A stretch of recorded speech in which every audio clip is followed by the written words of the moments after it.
जय श्री राधे कृष्णा। लक्ष्मी नारायण भगवान की जय। तुलसी मैया की जय। ओम नमो भगवते वासुदेवाय नमः। प्रिय भक्तजनों, आप सभी को देव उठनी एकादशी की हार्दिक शुभकामनाएं। कार्तिक माह के शुक्ल पक्ष की एकादशी को देव उठनी एकादशी, देवोत्थान एकादशी, देव उठनी 11, प्रबोधनी एकादशी आदि नामों से जाना जाता है। इस दिन श्री हरि विष्णु निद्रा से जागते हैं। देव उठनी एकादशी पुण्य प्रदान करने वाली तथा समस्त पापों का नाश करने वाली है। आइए सुनते हैं देव उठनी एकादशी की पवित्र कथा। एक राजा के राज्य में सभी लोग एकादशी का व्रत रखते थे। प्रजा तथा नौकर चाकरों से लेकर पशुओं तक को एकादशी के दिन अन्न नहीं दिया जाता था। एक दिन किसी दूसरे राज्य का एक व्यक्ति राजा के पास आकर बोला, महाराज, कृपया करके मुझे नौकरी पर रख लें। तब राजा ने उसके सामने एक शर्त रखी कि ठीक है, रख लेते हैं, किंतु रोज़ तो तुम्हें खाने को सब कुछ मिलेगा, पर एकादशी को अन्न नहीं मिलेगा। उस व्यक्ति ने उस समय हाँ कर ली, पर एकादशी के दिन जब उसे फलाहार का सामान दिया गया तो वह राजा के सामने जाकर गिड़गिड़ाने लगा, महाराज, इससे मेरा पेट नहीं भरेगा, मैं भूखा ही मर जाऊंगा, मुझे अन्न दे दो। राजा ने उसे शर्त की बात याद दिलाई, पर वह अन्न छोड़ने को राजी नहीं हुआ। तब राजा ने उसे आटा, दाल, चावल आदि दिए। वह नित्य की तरह नदी पर पहुंचा और स्नान कर भोजन पकाने लगा। जब भोजन बन गया तो वह भगवान को बुलाने लगा, आओ भगवान, भोजन तैयार है। उसके बुलाने पर पीताम्बर धारण किए भगवान चतुर्भुज रूप में आ पहुँचे तथा प्रेम से उसके साथ भोजन करने लगे। भोजन आदि करके भगवान अंतर्ध्यान हो गए तथा वह अपने काम पर चला गया।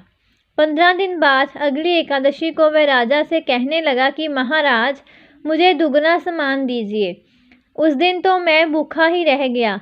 राजा ने कारण पूछा तो उसने बताया कि हमारे साथ भगवान भी खाते हैं, इसलिए हम दोनों के लिए यह सामान पूरा नहीं होता। ये सुनकर राजा को बड़ा आश्चर्य हुआ। वह बोला, मैं नहीं मान सकता कि भगवान तुम्हारे साथ खाते हैं।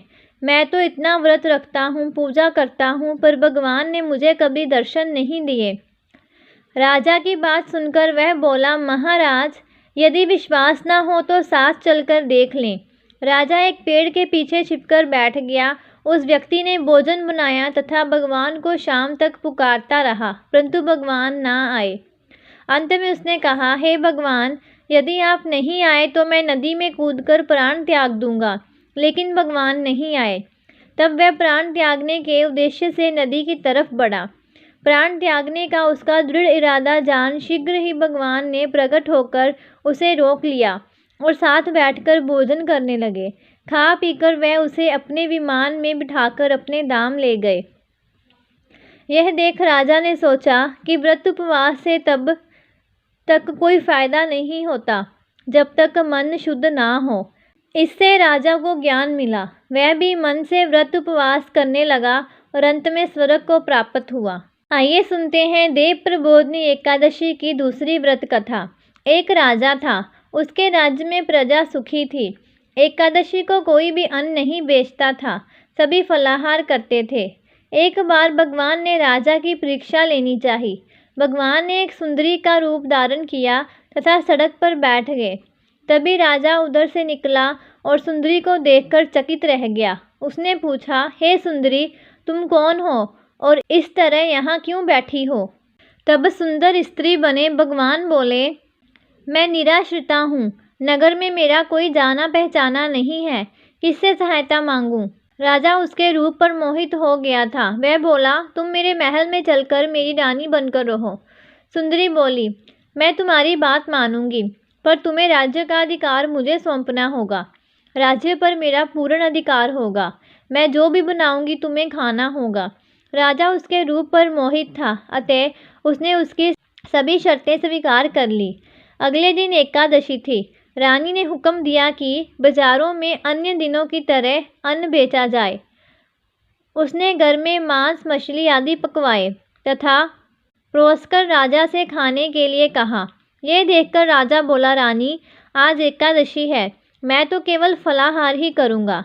तब रानी ने शर्त की याद दिलाई और बोली, या तो खाना खाओ, नहीं तो मैं बड़े राजकुमार का सिर काट लूँगी।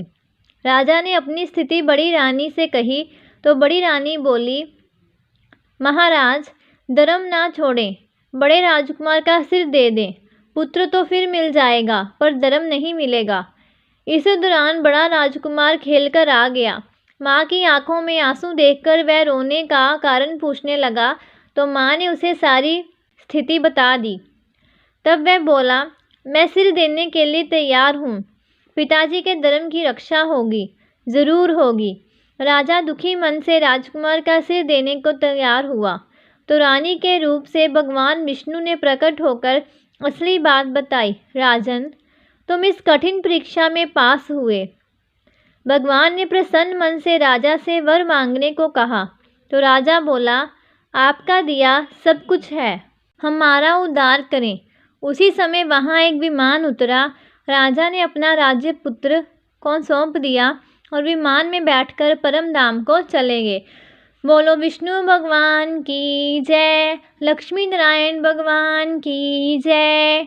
तो ये थी देवउठनी एकादशी व्रत की पवित्र कथा।